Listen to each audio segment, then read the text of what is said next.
Sa lakas po ng lindol sa Cebu, hindi lang mga buhay ang apektado, pati mga nananahimik na patay, niyanig din.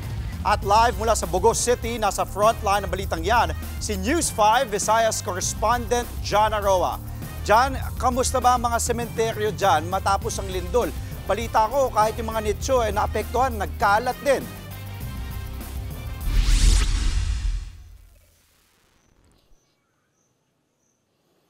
Andre, hindi rin nakaligtas itong mga sa lakas ng lindol, itong mga yumao ng residente dito sa Northern Cebu.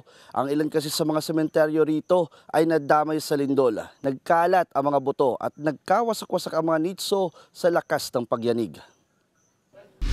Matapos ang 6.9 magnitude na lindol, nagkalat ang mga butong ito sa Corazon Cemetery sa Bogos City. Hirap nang makilala kung kanino ang mga buto dahil nagkahalo-halo na matapos gumuho ang bone chamber sa gitna ng malakas na mga pagyanig. Ayon sa tagapangalaga ng sementeryo na si Manong Lando, mahigit 1,000 labi ang nakalagak sa nasirang bone chamber. Naglaglagan na rin ang mga lapida at gumuho ang mga hilirang nitso, maging sa mga kakalibing pa lang. Ang iba, bumukas at lumabas pa ang mga kabaong. Trahedyang nahitabo, di lang kay katong yulan na nangagi. Labaw na ron. Kay, ang tanang tao na epiktahan. Buhay at patay. Dito may lumalaki sementeryo, sir. Dito ko nakuha og mga titulos kong bata pag eskwela. Bisan patay na na sir. Dito, may numnuman. Tandaan ako nga, ang menteryo, buhay namin. Hinana na, sir. Bisag patay na sila. Pinangga na ko na sila. Sa paglilibot ng News 5, naabutan namin ang mga puntod ng mga nasawi sa lindol nitong Martes, partikular sa housing village ng Yolanda Survivors sa Bogo. Isa na dyan ang pamilyang Cabrera na pinaglalamayan ang kanilang ina na nasawi sa lindol.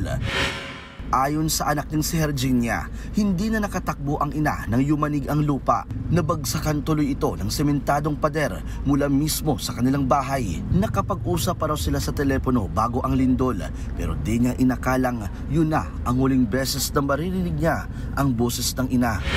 Sobrang sakit po mawalan ng nanay kasi sobrang mahal na mahal po namin siya. Sobrang sakit po. Mami, sobrang salamat po sa napakagandang buhay na binigay mo sa amin, Mami. Babaunin po namin dumula pagtanda namin.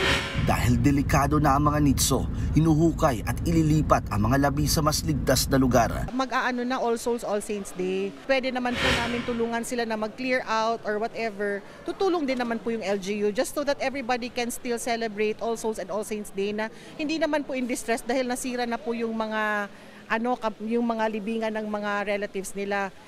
Habang hindi pa naisa sa ayos, tatakpan muna ng mga tolda ang mga nasirang nitso, lalo na't papalapit na ang undas.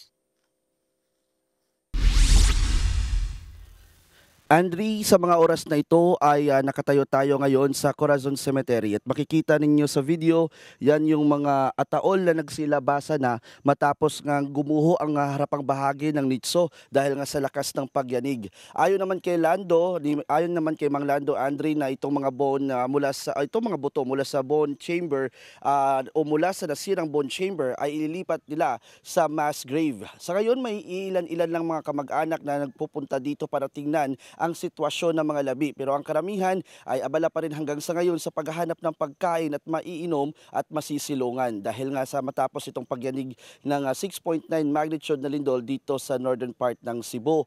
Sa mga nakausap natin, Andre, ng mga residente dito kanina sa Bogos City, ayon sa kanila, ito na marahil ang pinakamalungkot na undas na harapin nila sa kanilang buhay. Andre. Live mula sa Bogos City, maraming salamat at mag-iingat kayo dyan. News 5 Visayas correspondent John Aroa. Mga kapatid, Andre Felix po, iba na ang may alam at may pakialam sa panahon ngayon. Para po sa tuloy-tuloy na balitaan sa Frontline kahit weekend, mag-follow at mag-subscribe na sa social media pages ng News 5.